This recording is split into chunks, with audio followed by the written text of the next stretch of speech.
سلام دوستان عزیز، امید جور صحتمند باشین در هر جای دنیا که هستید. امروز همراه شما عزیزان هستم برای یک رسیپی بسیار خوشمزه و لذیذ. امروز میریم طرز تهیه یک غذای پیشغذای پاکستانی و هندی را یاد میگیریم که جایگاه خاصی میان مردم عرب و افغان هم دارن. یک بار به نظر امتحانش کنین، واقعا که عاشقش میشین. دوستان عزیز، امروز طرز تهیه پکوره ماهی را یاد میگیریم که بسیار واقعا خوشمزه است و ماهیتون باید ماهی کاد باشه و ماهی را به این شکل خرد میکنیم.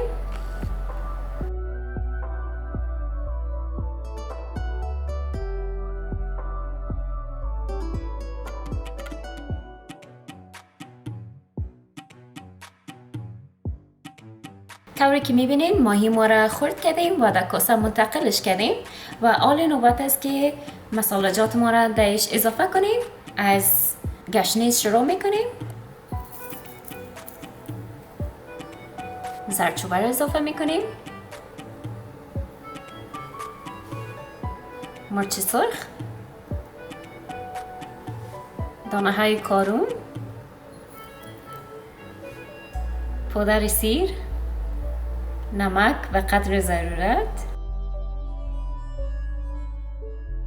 تمام مواد با هم مخلوط میکنیم.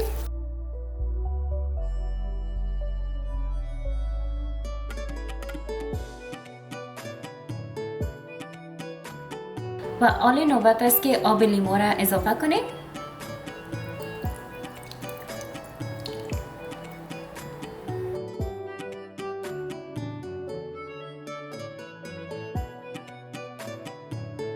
نوبت است که آرد نخود را اضافه کنیم.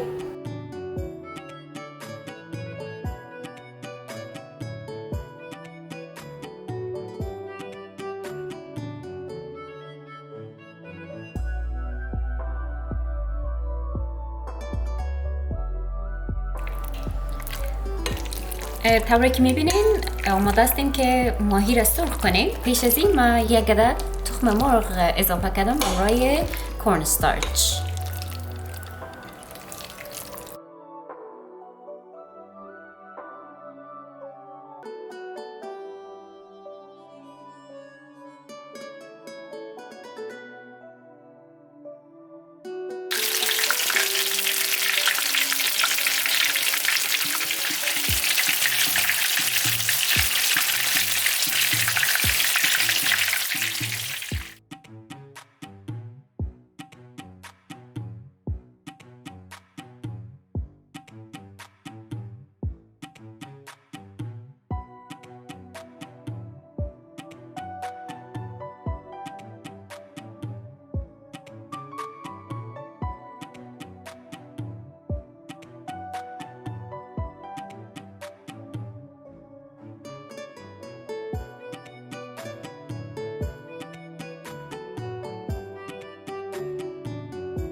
واقعا رسیپی یکی از رسیپی های مورد علاقه ما است. بسیار خوشمزه، لذیذ و درست کردنش بسیار آسان است. طوری که دیدین هر کس میتونه این را در خانه‌هایشان آماده کنه. یک دفعه امتحان کنین، حتما خوشتون میاد. سابسکرایب و لایک یادتون نره اگر این ویدیو خوشتون آمد. تا هفته دیگه، خدا نگهدار شما.